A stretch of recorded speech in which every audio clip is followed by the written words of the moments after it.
드리도록 하겠습니다.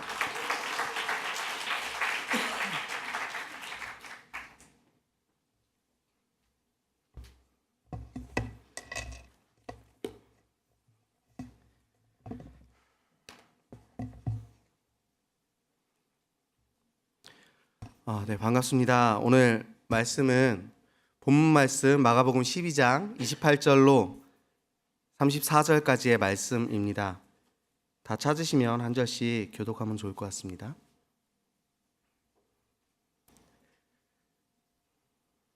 다 찾으신 줄 알고 제가 먼저 읽도록 하겠습니다. 서기관 중 한 사람이 그들이 변론하는 것을 듣고 예수께서 잘 대답하신 줄을 알고 나와 묻되 모든 계명 중에 첫째가 무엇이니까?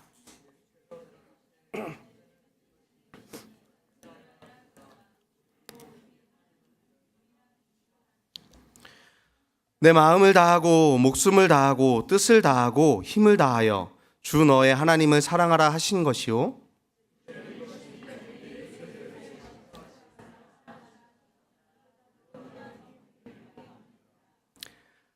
서기관이 이르되 선생님이여 옳소이다. 하나님은 한 분이시요 그 외에 다른 이가 없다 하신 말씀이 참이니이다.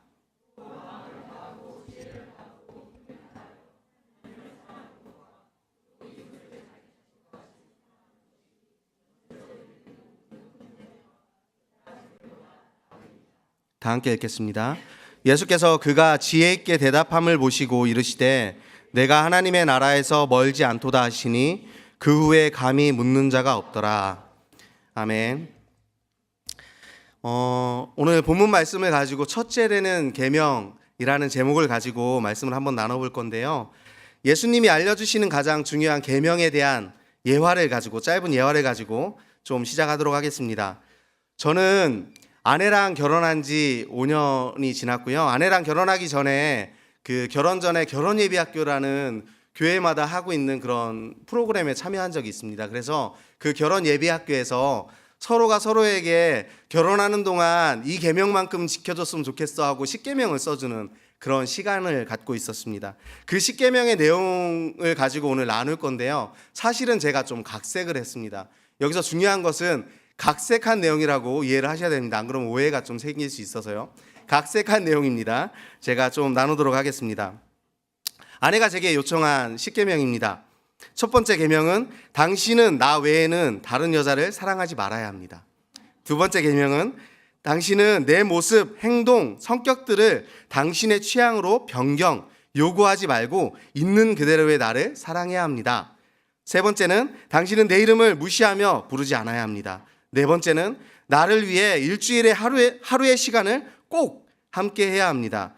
다섯 번째는 우리 부모님을 동등하게 공경해야 합니다. 여섯 번째는 내가 사랑하는 사람에게 상처를 주어서는 안 됩니다. 일곱 번째는 간음하면 안 됩니다. 여덟 번째는 내 소유를 빼앗아가면 안 됩니다. 아홉 번째는 내가 사랑하는 사람들에게 대하여 거짓말로 피해를 주면 안 됩니다. 마지막 열 번째는 내가 사랑하는 사람들의 집을 탐내면 안 됩니다. 네, 감사합니다. 이 내용을 사실은 저는 이 계명이 지키기로 결혼 전에 결정을 하고 5년이란 시간이 지났습니다. 근데 어느 날 제가 아내한테 이렇게 얘기하는 거예요. 여보, 나는 정말 멋진 남편인 것 같아. 왜 그러냐면 당신이 나에게 지키라고 준 이 계명을 거의 다 지키고 있으니까 말이야. 그런데 내가 딱 한 계명을 못 지키고 있는데 내가 옆집 여자랑 눈이 맞아서 사랑에 빠진 거 요거 하나만 내가 못 지키고 있어. 너무 미안한데 좀 용서해주고. 사실은 내가 비록 첫 번째 계명을 어기고 있지만 나 정도 되는 남편은 없는 것 같아. 왜 그러냐면 내가 옆에 주위에 남편들을 보니까 계명을 9개까지 지키는 남편 내가 못 봤어. 보통 한 5, 6개 지키고 대부분 못 지키는데 나 정도 지키면 잘 지키는 거지. 나 정도면 멋지지 않아? 이렇게 제가 얘기를 하는 거예요. 어떤가요?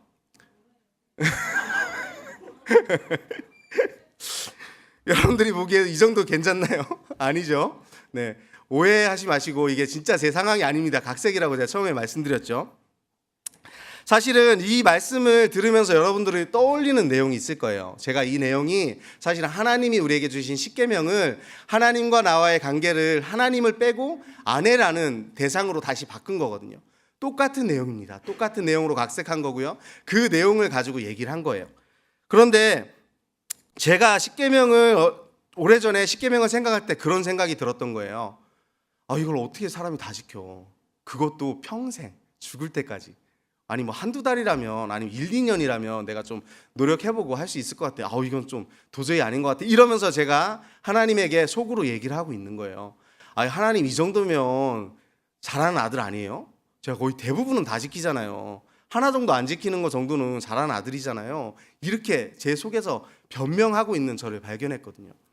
그런데 사실은 아까 말씀드린 것처럼 부부 십계명으로 따졌을 때 한 계명 안 지키면 어떻게 되죠?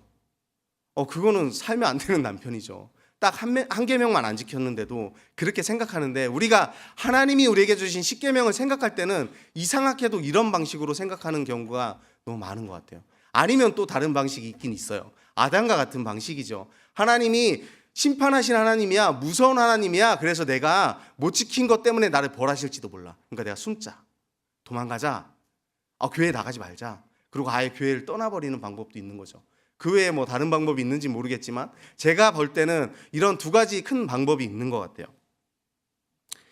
하지만 사랑하는 사이라면, 아내와 내가 사랑하는 사이라면 이런 방식을 해서는 안 되겠죠. 제가 오늘 계명에 대해서 예화를 시작을 한 이유는, 사실은 계명이 참된 의미는 하나님의 사랑이라는 주제를 가지고 오늘 이 말씀을 나눠보려고 하기 때문입니다. 그래서 제가 질문을 하나 뽑아봤어요. 우리가 지켜야 될 가장 큰 계명은 무엇인가? 라는 질문을 뽑고요. 거기에 대한 대답을 오늘 세 가지를 함께 나누려고 합니다. 그 첫 번째 대답은 오늘 본문에서 봤는데요. 첫째는 이것이니 주 너의 하나님을 사랑하라. 29절에서 30절 말씀입니다. 오늘 본문 말씀을 보면 28절에서 서기관 중 한 사람이 그들이 변론하는 것을 듣고 예수께 잘 대답하신 줄을 알고 나와서 묻는 장면이 시작이잖아요. 이렇게 시작이 돼요. 그러면서 모든 계명 중에 첫째가 무엇이니까 이렇게 묻는 장면이죠. 그 첫째라는 건 첫 번째 순서가 아니에요. 첫 번째 순서가 아니라 가장 으뜸되는 계명은 무엇입니까? 이렇게 묻는 거예요. 근데 제가 묵상하다 보니까 엄청 기대되지 않으세요? 예수님이 계명에 있는 모든 계명 중에 으뜸되는 걸 얘기해 주시는 장면인 거잖아요. 그러니까 너무 궁금한 거죠. 묵상하면서 어떻게 이 말씀을, 계명을 대답해주고 계시는지. 사실은 계명이 모세오경에 주로 나오고 있는데, 그것도 모세오경을 토라라고 하거든요. 5개의 성경이잖아요. 그 성경에 주로 나오는데 십계명을 포함해서 하라라고 하는 계명이 248개, 하지 말라라고 하는 계명이 365개. 그래서 합쳐서 우리가 알고 있는 숫자 613개 계명이 있습니다. 이상 될 수도 있고요. 613개의 이 계명이 있는데 이 계명 중에 으뜸을 지금 정해주는 아주 중요한 순간입니다. 한번 살펴볼 텐데요. 어떻게 대답해주고 계시는지 살펴볼 텐데, 본문을 읽었으니까요. 사실은 이 본문에서 말씀하시는 예수님의 29절 30절의 말씀은 신명기 6장 4절 5절의 말씀을 예수님께서 인용하신 내용이에요. 그대로 인용했느냐? 그렇지 않아요. 약간 다르게 인용하셨습니다. 제가 신명기 6장 5절 말씀을 읽어드리도록 하겠습니다. 너는 마음을 다하고 뜻을 다하고 힘을 다하여 내 하나님 여호와를 사랑하라고 말씀이 나와 있습니다. 뭐가 다르죠? 목숨을 다하고 다 똑같은데 추가가 됐어요. 목숨을 다하고. 어떤 의미인지 아시겠죠? 너희들이 이 계명이 얼마나 중요하냐 하면 목숨을 다하고 지켜야 될 정도로 중요해. 그 중요한 것을 강조하신 것입니다. 그렇다면 주 곧 우리 하나님을 사랑하라고 하셨는데 어떻게 하는 것이 하나님을 사랑하는 것이냐, 이게 중요하잖아요. 그 내용을 한번 살펴보려고 합니다. 그 내용을 살펴보려면 먼저 하나님이 이 많은 계명을 우리에게 주신 이유가 무엇인지에 대해서 좀 살펴보면 좋을 것 같아요.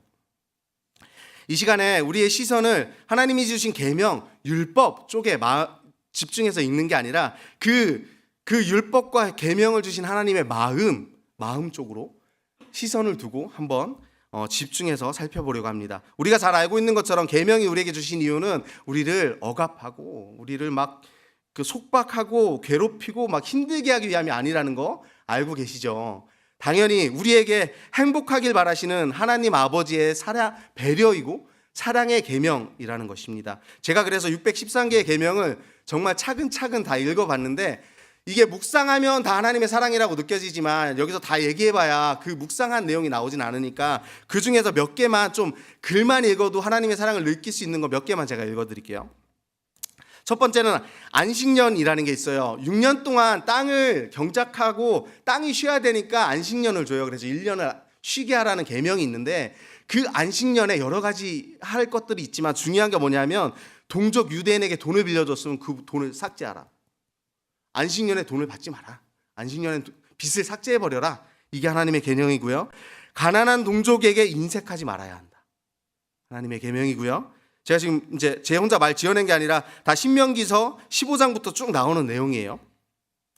기쁜 마음으로 그들을 도와줘야 한다.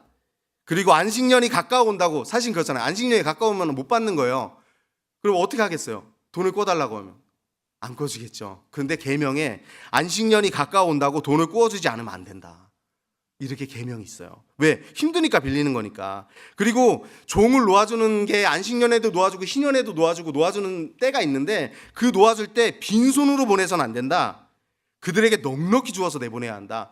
계명에 있는 내용이고요. 그리고 과부의 옷을 저당 잡아서는 안 된다. 과부의 옷을 저당 잡아서는 안 되고, 또 우리가 알고 있는 것처럼 한 벌 옷을 가진 사람의 옷을 저당 잡았거든. 해가 지기 전에 그 옷을 내어줘야 된다. 왜? 그 옷이 이불이니까, 얼어 죽을 수 있으니까. 그리고 밭에서 곡식을 거둘 때 막 걷고 지나갔는데 뒤에 덜 걷었네 그러고 돌아가면 안 된다. 왜? 그 곡식은 이 지역에 살고 있는 고아와 과부의 재산이기 때문에. 이게 다 지금 계명이에요. 여러분 뭐 어떤 게 느껴지시나요? 하나님의 사랑이 느껴지지 않나요? 정말 세심하게 배려해서 만든 율법이 느껴지지 않으시는가요? 제가 처음 부부 십계명을 예화로 들었습니다. 아내를 정말 사랑하는 방법이 십계명을 잘 지키는 걸까요? 내가 아내를 정말 사랑하는, 제가 사실은 그 계명이 이 계명하고 다르지만 아내가 저한테 십계명을 써서 줬거든요. 제가 어떻게 했을 것 같으세요? 이거 너무 힘들 것 같은데 이랬을 것 같으세요? 결혼하기 전이에요. 중요한 건 결혼하기 전이에요. 제가 사랑하는 아내예요. 십계명을 줬을 때 제가 어떤 반응이겠어요? 더 없어? 뭐 더 없어? 겨우 이거야? 이거면 돼? 내가 이것만 하면 돼? 그렇잖아요. 사랑하는 사람이 계명을 지켜달라고 했을 때 내가 사랑하는 나의 반응은 이 계명 뭐 이 정도는 뭐 내가 더 할 수도 있어. 이런 반응이 돼야 된다라는 것이죠. 나 정도면 괜찮은 남편이지 9개나 지키는데 이 방식이 아니라 진실로 엎드려서 여보 미안해. 내가 정말 미쳤었나 봐. 내가 실수했어. 나 딱 한 번만 용서해주면 앞으로 정말 잘할게. 나 정말 앞으로 실수하지 않을게. 이렇게 해야 되는 게 사랑하는 사람의 방식이라는 것이죠. 계명을 지키고 못 지키고의 문제가 아니라 아내와 나의 관계가 사랑하는 부부의 관계냐 아니냐의 문제라는 것이죠. 마찬가지로 하나님이 주신 계명을 지키냐 못 지키냐가 먼저가 아니라, 지키지 않아도 된다라고 말씀드리는 게 아니라 지키냐 안 지키냐가 먼저가 아니라 사실은 하나님이 나의 사랑하는 아버지냐 아니냐 이것이 먼저라는 것이죠. 제가 아내를 사랑한다면 계명 지키는 것만으로 만족하는 게 아니라, 제가 실제로도 아내랑 처음 결혼했을 때 아내가 정말 귀하게 자라가지고 밥밖에 못 짓는 거예요. 밥솥에 밥을 넣고 쌀을 맞춰가지고 밥밖에 못해요. 어떻게 했겠어요 제가? 아내한테 가가지고 그 요리하는 거 배워가지고 와서 해 이렇게 했겠어요? 아니죠. 매일 제가 밥을 했습니다. 반찬을 한 거죠. 밥은 아내가 하고 반찬을 만들고 찌개에 국 만들어서 매일 저희가 같이 먹었거든요. 아내를 사랑하면 계명에 있는 것만 지키는 게 아니에요. 계명 저 지금 외우지도 못하거든요. 그럼 제가 계명을 안 지킬까요? 아니죠. 그거보다 613개 뭐 그거보다 훨씬 더 지키려고 내가 하겠죠. 당연히 만들어서. 그래서 제가 아내가 끝나기 전에 막 끝났으면 집에 가가지고 막 서프라이즈로 막 청소도 해놓고 밥도 하고 반찬도 하고 막 케이크 하고 막 해가지고 아내한테 짜잔 이게 계명이라는 거죠. 무슨 얘기 하시는지 아시겠죠? 자녀가 아버지가 싫어하는 걸 했을 때 반응이 나 이 정도면 멋있는 아들이죠가 아니라, 사실은 나 아빠가 싫어하는 거 또 했어요. 너무 죄송해요. 너무 미안해요. 한 번만 용서해 주세요. 저 잘할게요. 잘할 수 있어요. 이렇게 하는 게 하나님 아버지를 대하는 방식이라는 것입니다. 제가 결혼하고 정말 전 지금 청년들한테 결혼하라고 되게 이렇게 얘기를 많이 하고 있어요. 우리 청년들이 어린 청년이 많지만 그래도 나이가 된 청년들한테는 결혼은 축복이다. 제가 아직 5년밖에 안 돼서 그러긴 해요. 근데 어쨌든 결혼은 축복이라고 생각해요. 왜 그러냐면 제가 느끼는 건 하나님 아버지의 마음을 정말 먼지만큼이지만 조금 더 알 수 있는 기회가 생겼기 때문이에요. 좋은 부모라면 자녀가 어떻게 부모가 행복해야 되는 조건이 뭐냐면 자녀가 행복할 때 부모가 제일 행복하다라고 저는 느꼈거든요. 자녀가 행복하니까 제가 너무 행복한 거예요. 제가 지금 행복한 일이 아무것도 없는데 자녀가 웃고 있으니까 제가 너무 행복한 거죠. 사실은 좋은 부모라면 자녀가 행복할 때 가장 행복할 것 같고요. 저는 아직 아들 하나밖에 없지만 만약에 자녀를 앞으로 더 낳을 건데요. 처음에 아이 셋 낳고 입양 셋 하고 해서 6명 잘 기르자라고 했는데 아내가 하나 낳고 나서 좀 생각해보자 이렇게 얘기를 해가지고 지금 어려운 마음이긴 한데요. 어쨌든 전 덜 낳을 거거든요. 근데 네. 그 아이가 둘이 생겼을 때 제가 어떨 때 행복하겠어요? 이 아이들이 서로가 싸울 때 행복할까요? 서로가 시기하고 질투할 때 행복할까요? 아니죠. 서로가 우애가 깊고 서로가 서로를 챙겨주고 서로가 행복하게 살아갈 때 부모는 제일 행복할 것 같아요. 하나님 아버지가 이 땅에 있는 어떤 부모보다도 더 우리를 사랑하시는 하나님의 자녀까지 십자가에 내어주실 만큼 우리를 더 사랑하시는 그 아버지인데 그 아버지가 우리가 어떻게 살길 바라시겠냐는 거죠. 우리에게 왜 계명을 주셨냐는 거죠. 우리가 행복하게 살길 바라시니까 이 계명을 주셨다라고 생각한다라는 것입니다. 왜 그 일을 또 알 수 있냐면요. 많은 유대인들이 예수님이 오셨을 때 많은 유대인들이 율법을 다 지켰어요. 그죠? 많은 바리새인들이 율법을 철저하게 지켰어요. 그런데 예수님이 오셔서 어떻게 하셨나요? 우리가 많이 아는 사건들이 있어요. 율법을 다 안 지키셨어요, 예수님이. 왜 안 지키셨죠? 율법을 다 깼어요. 안식일에 일하지 말라 그랬는데 안식일에 막 환자들을 데려와서 고치시는 거예요. 손 마른 자를 고치시고 병자를 고치고 힘없는 자를 도와주고 안식일에 막 하는 거예요. 막 계명을 다 깨는 거예요. 왜요? 너희들이 잘못 알고 있어. 내가 준 계명은 이웃을 배척하고 너희들이 지금 그 율법에 매여서 그걸 지키라는 게 아니라 내 이웃을 사랑하라고 준 건데 너희들은 그 이유는 다 버려버리고 형식적이고 전승되어 내려온 규율만을 지키고 있는 거야 라고 하면서 예수님이 많이 율법을 오히려 깨셨다라는 거죠. 결국 줄곧 우리 하나님을 사랑하라는 것은 어떤 의미냐면요, 율법을 잘 지키고 살아가는 것보다는 사실은 하나님의 아버지께서 우리에게 주신 율법의 의미를 잘 알고 그 의미를 마음에 새기고 지키면서 살아가는 게 결국은 하나님을 사랑하는 방식이라는 것이죠. 여러분은 하나님을 사랑하시죠? 네, 감사합니다. 아멘이 되게 많네요. 사실은 그 계명을 많이 지키냐 조금 지키냐의 문제가 아니라 하나님이 아버지라면 하나님이 사랑하는 아버지인데 안 지키면서 내가 웃으면서 어떻게 사냐고요. 어기면서 내가 웃으면서 어떻게 사냐. 하나님을 아버지라고 믿는데 사랑하는데 안 지키면 미안하죠. 창피하죠. 부끄럽죠. 그게 너무 당연한 거잖아요. 그래서 결국은 하나님의 자녀라는 정체성을 갖고 하나님을 사랑하는 것이 결국은 내 하나님을 사랑하라라는 첫 번째 계명의 의미라는 것입니다. 두 번째 의미입니다. 둘째도 그와 같으니 내 이웃을 내 자신과 같이 사랑하라 이렇게 말씀하신 31절의 말씀이 나옵니다. 두 번째는 본문 31절에 나오는 이 말씀을 제가 이 말씀에서 대해서 좀 더 어떻게 하면 더 많이 알 수 있을까 평행 본문을 한번 살펴봤는데요. 마태복음 22장 39절의 말씀을 살펴보면 둘째도 그와 같으니 내 이웃을 내 자신같이 사랑하라 하셨으니 라고 설명하고 있습니다. 제가 왜 이 말씀이 마가복음에 있는 말씀이 아니라 다른 평행 본문을 가져왔냐 하면요, 그와 같으니라는 이 단어 때문이에요. 여기서는 그와 같으니라는 단어를 안 쓰는데 마태복음에선 그와 같으니라는 단어를 써요. 무슨 말이냐면 그라는 건 무슨 의미겠어요? 첫째 되는 계명과 같으니, 첫째 되는 그와 같으니라는 단어를 제가 원어로 한번 찾아봤거든요. 호모이아라는 헬라어인데요. 의미가 무슨 의미냐면 같은 또는 비슷한. 같은 또는 비슷한. 그러면 그 첫째 되는 계명과 같은 또는 비슷한 계명이라는 거예요. 두 번째 계명. 우리가 자꾸 한글로 읽으니까 첫 번째, 두 번째 이렇게 생각을 하는데 그게 아니라는 거죠. 가장 중요한, 아까도 말씀드렸지만 첫 번째가 첫째가 아니라 으뜸되는 계명을 얘기했을 때 하나님을 사랑하라 라는 것이고, 그와 같은 둘째 되는 계명이 뭐냐 하면 내 이웃을 내 자신과 같이 사랑하라 라고 명령하신 것입니다. 하나님을 사랑하라란 그 뜸되는 계명과 똑같은 계명, 중요한 계명이 있는데 내 이웃을 내 자신과 같이 사랑하라. 처음 계명 때 제가 설명 일부러 하지 않았는데요, 이 사랑하라는 단어는 우리가 잘 알고 있는 아가페라는 단어를 사용하고 있어요. 사랑에 여러 가지 단어가 있잖아요. 아가페라는 단어는 성경에서 주로 하나님이 우리를 사랑하는, 예수님을 우리를 위해 내어주신 그 사랑을 표현할 때 주로 사용하고요. 그리고 우리 보고 사랑하라고 명령할 때도 사용하는 그 단어입니다.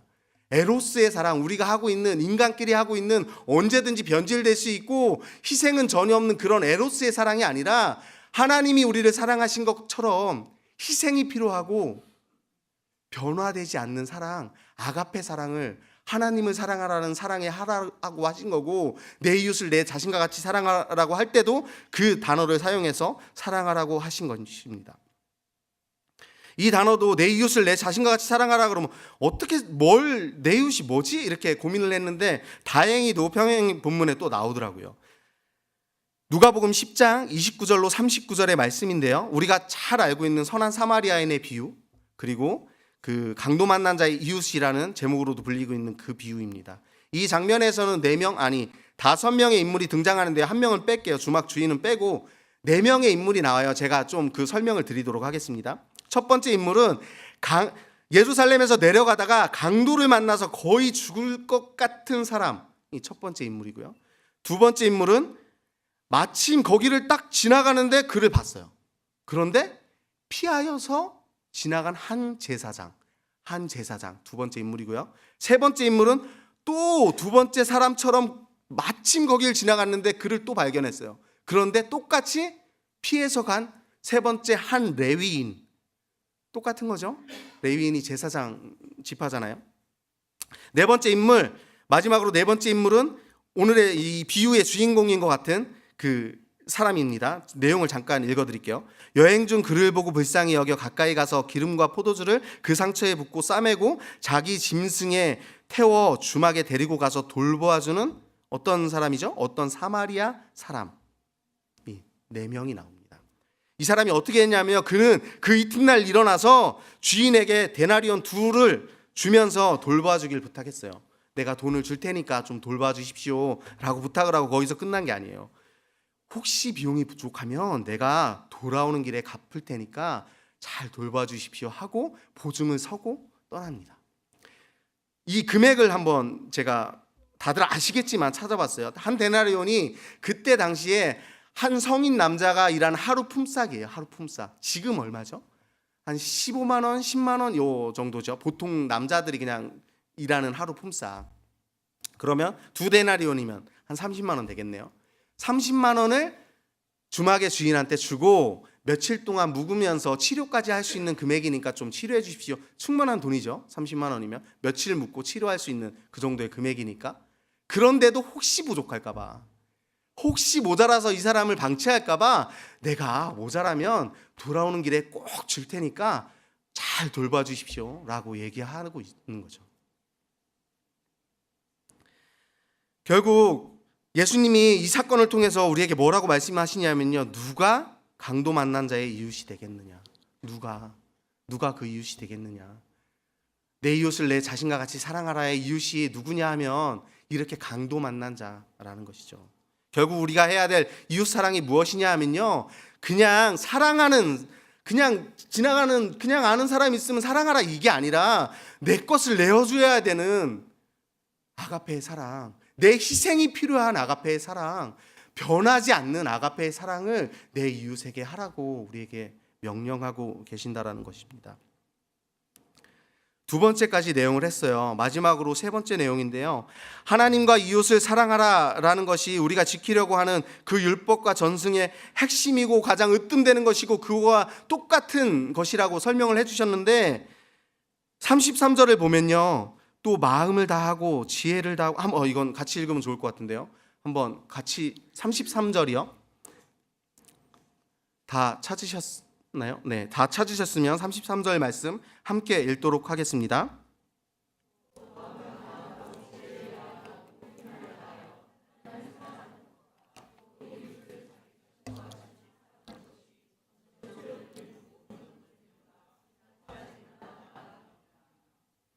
아멘.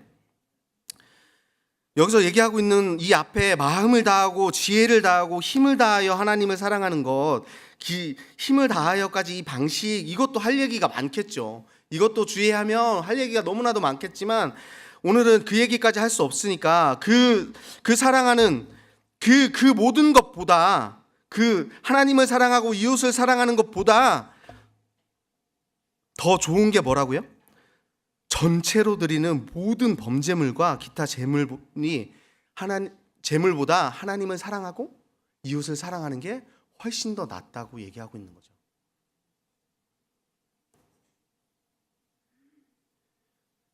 우리가 교회에 나와서 하나님을 사랑한다고 드리고 있는 많은 것들이 있는데, 예배를 드리고 시간을 내어드리고 물질을 내어드리고 마음을 내어드리고 굉장히 많은 것들을 하나님에 드린다고 하고 있는데, 그 모든 것보다 더 나은 게 뭐라고요? 하나님을 사랑하고 내 이웃을 하라라고 하는 이 말씀이 훨씬 더 낫다라는 거예요. 그 나머지가 중요하지 않은 게 아니라, 사실은 하나님을 사랑하면 율법을 지키죠. 내 이웃을 사랑하면 율법을 지키죠. 사랑한다라고 겉으로는 하지만 사랑하지 않으니까 우리가 그걸 하지 않고 있다라는 것입니다. 우리가 교회에 나와서 하나님을 모태신앙이라고 자연스럽게 하나님을 알게 되고, 누군가에게 전도돼서 교회에 나와서 하나님을 알게 되고, 아니면 하나님의 은혜로 교회에 나와서 하나님을 알게 되는데, 그러면서 우리가 율법을 듣고 하나님의 말씀을 듣고 결국은 그래서 그럼 율법을 지키는 게 하나님을 사랑하는 방식인가? 율법을 지키는 것이 내가 복받는 길인가? 율법을 지키는 것이 내가 구원받는 방식인가라고 오해하면서 살아갈 때가 저는 있었거든요. 저는. 우리 성도님들은 없었을 것 같아요. 다 알고 계실 것 같고, 제가 우리 교회에 올 때 제일 많이 들었던 얘기가 원어주석을 보시는 분들이 많다, 이런 얘기를 듣고 그런 데서 내가 어떻게 설교를 하지? 이런 마음을 많이 가졌지만, 어쨌든 여러분들은 다 아셨겠지만 저는 마치 율법을 지키는 것이 하나님을 사랑하는 것이고, 마치 율법을 지키는 것이 내가 복을 받고 구원을 받는 방식이라고 착각하며 살아갈 때가 너무나도 많았던 것 같아요. 그런데 우리가 먼저 목사님께서 설명해 주셨지만, 그렇게 따지면 지금 유대인들이 훨씬 더 구원받을 만한 짓, 복받을 만한 짓을 많이 하고 있다는 거죠. 지금도 유대인은 율법을 다 지키고 있어요. 먼저 목사님 말씀해 주셨죠. 저도 그 전에 많이 들었는데, 거기 가면 안식일에 엘리베이터를 못 눌러요. 어떻게 올라가죠? 알바생을 세우죠. 안식일에 유대인이 아닌 사람을 거기에 돈 주고 세워서 그 7층 눌러주세요. 불 켜는 게 안 되니까 불 켜는 거를 미리 다 켜놔요. 전날 모든 불을 다 켜놔요. 왜? 그날 켤 수가 없으니까. 그럼 어둡게 지낼 수는 없잖아요. 이 정도로 철저하게 지키는 사람들이 유대인인데, 그렇게 지금 이렇게 제가 오해한 것처럼 믿으면 유대인들이 훨씬 더 구원받을 만한 짓, 복받을 만한 짓을 많이 한다라는 거죠. 그게 아니라는 것을 우리는 너무나도 잘 알고 있습니다. 마무리하도록 하겠습니다. 예수님은 우리의 모든 죄를 속량하시고 우리에게 영생까지 주시려고 사실은 부활하셨잖아요. 지난주에 부활주일이었는데 우리에게 영생까지 주시려고 부활까지 하셨어요. 근데 저는 속상한 게, 지금 말고요, 전에 너무 속상했던 게, 아니 그렇게 다 해주셨으면 이제 우린 하늘나라 가면 되잖아요. 그럼 되게 행복하잖아요. 이제 끝났으니까 영생까지 주셨고. 근데 왜 안 데려가셨지? 이런 속상한 마음이 있는 거예요. 그런데 하나님이 우리를 이 땅에 남겨주신 이유가 무엇일까? 그럼 계명을 지키는 것 때문에 이 땅을 남겨놓으셨나요? 아니죠. 당연히 그건 우리가 살아가는 방법일 뿐이고요. 그래서 제가 이 말씀을 묵상하면서 찾은 말씀이 하나 있습니다. 예수님께서 십자가에 지시기 전에 우리에게 이 땅에 남겨두는 이유를 말씀하신 내용인데요, 쉬운 성경으로 제가 한번 읽어드리도록 하겠습니다. 요한복음 17장 15절 말씀을 먼저 읽어드릴게요. 예수님께서 하나님께 기도하는 내용이에요. 제가 구하는 것은 하나님 아버지께서 그들을 세상에 데려가 달라는 것이 아닙니다. 세상에서 데려가 달라는 것이 아닙니다. 세상에서 하나님께로 데려가 달라는 것이 아닙니다. 아니라 악인으로부터 지켜주시라는 것입니다. 이게 하나님께서 우리를 데려가지 않은 이유를 얘기하기 전에 말씀하신 내용이에요. 우리를 데려가게 하지 않은 이유를 얘기를 잠깐 해주고요. 그러고 나서 18, 19, 20절에서 뭐라고 하시냐면 아버지께서 저를 세상에 보내신 것 같이 저도 그들을 세상에 보냈습니다. 저도 이들을 세상에 보냈습니다. 그들을 위해 내 자신을 거룩하게 하는 것은 그들도 진리 안에서 말씀 안에서 거룩해지도록 하기 위해서입니다. 저는 이 사람들을 위해서만, 지금 이 사람들을 위해서만 기도하는 것이 아니라 이 사람들이 전하는 말을 듣고 저를 믿는 사람들을 위해서 기도합니다 라고 예수님께서 하나님 아버지께 기도하는 내용이 나오거든요. 결국 말씀에서 설명하는 건 뭐냐 하면요, 그들을 세상에 데려가 달라고 하는 게 아니에요. 이 땅에 사는 동안 악으로부터 좀 지켜주세요 아버지, 그들은 연약합니다라고 우리를 위해 기도해 주시고요. 그리고 나서 제가 하나님이 나를 보낸 것처럼 저도 그들을 이제 세상에 보냈습니다. 그들로 말씀 안에서 거룩해지기를 원합니다. 그들이 말씀 안에서 거룩해지기를 원합니다. 그리고 이 사람들이 전하는 말, 복음을 듣고 많은 사람들이 나를 믿게 되길 원한다라는 거죠. 그러면 이 말을 정리하면 무슨 얘기가 되냐면요, 하나님이 우리를 이 땅에 남겨두신 이유는 우리가 악에 빠지지 않고 좀 하나님이 지켜주시는 상황 가운데서 진리로 말씀으로 거룩해지는 성화의 가정이 살기를 바라는 게 첫 번째고요. 두 번째는 내가 이 땅에 와서 너희들에게 복음을 전한 것 같이 너희들도 복음을 전하라는 거죠. 우리가 이 땅에 보내진 이유는 세상을 누리며 살아가라고 보내신 것도 아니고요, 이 세상에서 살아가는 복음을 증거하는 증인된 삶을 살아가라고 보내셨다는 말씀입니다. 말씀을 정리하겠습니다. 성경에 있는 모든 계명은 참된 의미는 하나님의 사랑이라고 제가 주제를 잡고 말씀을 나눴는데요, 결국은 우리가 지켜야 될 가장 큰 계명은 나눴던 말씀처럼 주 너의 하나님을 사랑하라. 주 너의 하나님을 어떻게 사랑하냐 하면 그 하나님이 우리에게 주신 계명을, 그 하나님의 마음을 이해하고 하나님을 아버지로 믿어라. 내 하나님이 너의 아버지가 되신다라는 걸 믿고 그대로 살아가길 바란다. 그리고 둘째는 내 이웃을 내 자신같이 사랑하라. 아가페의 사랑을 하라는 거죠. 희생하는 사랑을 하라고 우리에게 명령하신 게 두 번째 내용이고요. 세 번째는 마지막으로 하나님과 이웃을 사랑하는 그 아가페의 사랑을 하는 것이 우리가 지금 이 땅에 살아가면서 하는 모든 행위보다도 훨씬 더 낫다라고 우리에게 설명해 주고 계시는 것입니다. 결국은 이 땅에 남겨놓은 이유는 우리가 예수님이 이 땅에 와서 그러셨던 것처럼 하나님의 우리를 위해서 이 땅에 독생자를 보내시고 우리를 구원해 주셨다는 그 사실을 알지 못하는 지옥으로 가고 있는 그 사람들에게 우리 또한 복음을 전하는 사람으로 살라고 이 땅에 남겨두셨다라는 말씀입니다. 기도하겠습니다.